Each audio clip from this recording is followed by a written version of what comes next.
What is up YouTube? This is Yugi Penguin. Today I have a very special video for you all. A couple of weeks ago when I first started this channel, I uploaded my Divine Monarch deck profile. I've had over 3,000 views on it, and it's actually, you know, kind of unbelievable. But this is actually one of my best decks. It's anti-meta, it's original. Hopefully no one else has actually done this deck before. Hopefully I'm actually one of the first, which is why it got so much attention. But because it's an updated deck profile, I have taken out a load of cards. I've been playing about with other cards, not in that way. I don't mean playing with cards. You know what I'm talking about. This is a children's card game, god damn it. In this deck, you'll be seeing the usual god cards mixed with the Monarchs, and I really cannot wait for the Lair of Darkness to come out, because there is a bunch of cards in that deck, especially the Diabolus, King of Abyss, whatever he is called. He is going to fit perfectly in this deck, being a dark type monster. To be honest, a few things have changed since I've actually been playing this deck. I now run Erebus at 2. I was running him at 3 in the other video. Please ignore the last video. It's doing very well. I want to get as many views as that last video on this video, if you don't mind. Double Erebus the Underworld Monarch.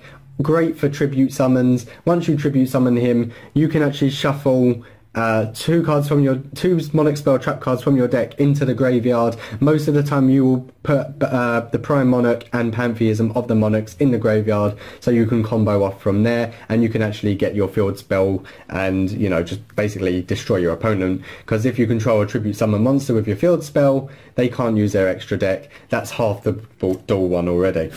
I play one Caius the Mega Monarch now, so you can tribute summon this by tributing a tribute summon monster, or you can use the field spell Domain of the True Monarchs to knock his level down by 2. He will be only 1 tribute, and he can actually banish cards, and if they are a dark type, so let's say it's a Dark Magician deck, if it is a dark type, you can actually banish all 3 Dark Magicians from a spellcaster deck. He is one of the best cards in the deck, definitely. I also play the 1 Aether, the Heavenly Monarch, also a fantastic card. You guys will probably know what Aether does right now. She is only at 1, luckily for everyone else. I've actually made the deck 2 Kareza-like Monarchs, so when this card is normal or special summoned, it will only take 1 tribute. You can destroy up to 2 cards on the field, preferably when you have 2 Prime Monarchs down, face down. They're your trap cards. They actually combo off from the graveyard nicely, and you can destroy each of them on your field. Your opponent will be confused as to why you do that, but you can actually draw 1 card for each, so you're actually delving in deeper into your deck and getting the cards that you want. This is an automatic deck shutdown. You want to play this deck at first turn. You want to face your opponent first turn, okay? So if your opponent picks you to go first, you are onto a winner if Vanity's Fiend and Domain of the True Monarchs is in your hand straight away. I will show you combos at the end that you can play to make this deck the best it can be. Hopefully you can use this as a guideline. Also, I do not play an extra deck. Please do not play an extra deck, because your deck will not work. And I mean, your side deck is up to personal preference. I just don't play one. Triple Edia, the Heavenly Squire. Edia, along with triple Eidos, the Underworld Squire, basically. They are your key monsters to the deck. Obviously, I showed you in the last one what they do. I also, you know, these are for when you control no monsters. I play double Link Slayer and Kaiser Voice Raider. Basically, when you control no monsters, you can special summon these cards. And then you can just normal summon at the same time. So if you bring out Edia along with Kaiser Voice Raider and have Eidos on the field, you're welcome to have another tribute with Eidos's effect, and that means you can bring out Obelisk the Tormentor immediately. Which leads me to my next point of the God Engine. I play triple Ra's Disciple. Obviously, when you normal summon Ra's Disciple, preferably you want to have Obelisk in your hand at this moment. I only play Obelisk in this deck for the gods, because he is, in my opinion, he is better than Ring Dragon of Ra, and he is better than Slifer the Sky Dragon. So once you bring out Ra's Disciple, you can special summon up to 2 more, and then obviously if you bring cards out like Card Advance, which I will show you, you actually get another tribute and normal summon or set, so you can bring out Obelisk. And there is the 2 obelisks that I play. Only play 2. Your deck may brick. This varies on your shuffle. This varies on the luck of the draw. Heart of the cards will guide you, I'm sure. Last but not least, for the monsters, I round off with triple Ghost Ogre and Snow Rabbit. If you have the monies, obviously you're going to fork out for 3 Ash Blossoms, but this is how I play it. This is, I believe, is the correct ratio. For the spell lineup, you want to run triple Domain of the True Monarchs. Basically, while you have no cards in your extra deck and you control a tribute summon monster, your opponent cannot special summon monsters from from the extra deck. And when I talked about Vanity's Fiend along with Domain of the True Monarchs, which I'll show you more of, basically that is an automatic deck shutdown most of the time, especially in today's meta, because your opponent most of the time will normal summon and then try to special summon off of other combos, but Domain along with Vanity's Fiend does not allow that, so the extra deck and special summons will be shut off from the deck. I play 1 Pantheism because it is limited to 1. 2 Tenacity of the Monarchs. You can up that to 3, but this deck is at a ratio of 47 cards. Very strange, but it actually works for me. I play the 1 Return of the Monarchs, double March of the Monarchs, so that mixed with Obelisk the Tormentor is literally GG, bro. Goodbye. 1 Monarch Stormfall. It is only limited to 1, unfortunately. Foolish Burial Goods, so you can throw Pantheism or Prime Monarch into the deck, or just have extra Monarch spell trap cards into the graveyard so you can combo off. 1 for 1. Monster Reborn. I'm glad that's back.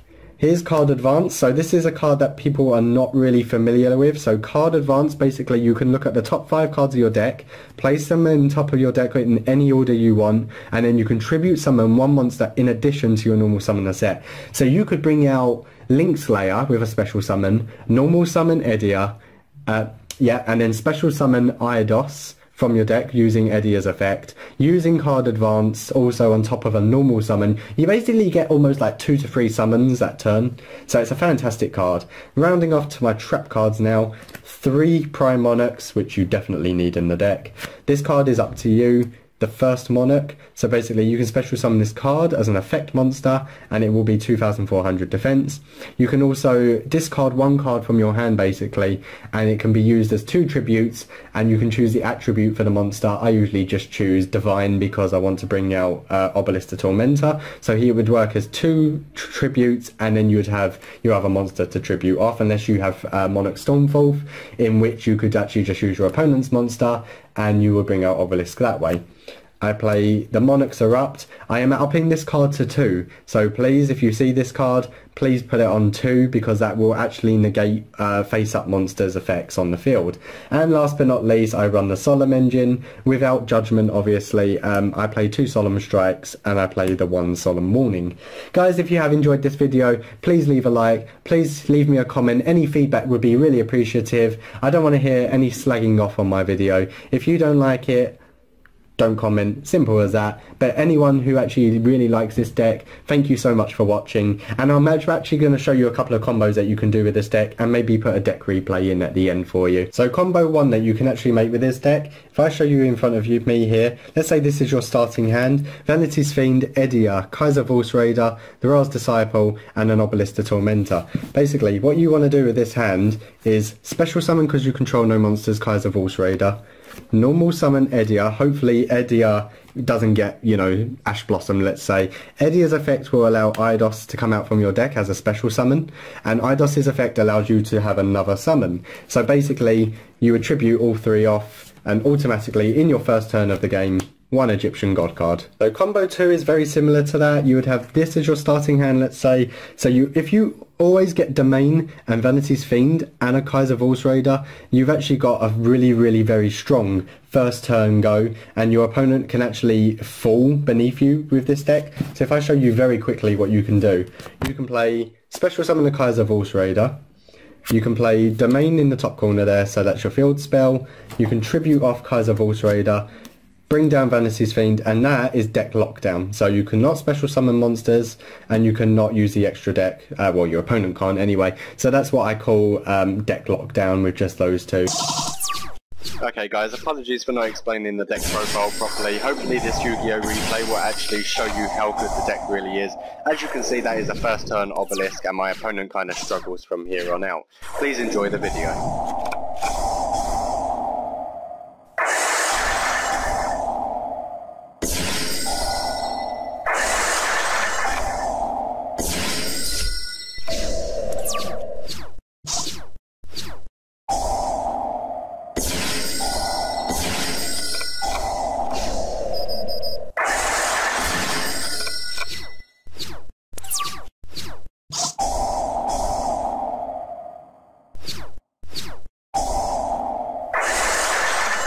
A little spoiler for you, he rage quits. really, really hard. He cannot handle the power of Obelisk the Tormentor. See you in the next one, guys.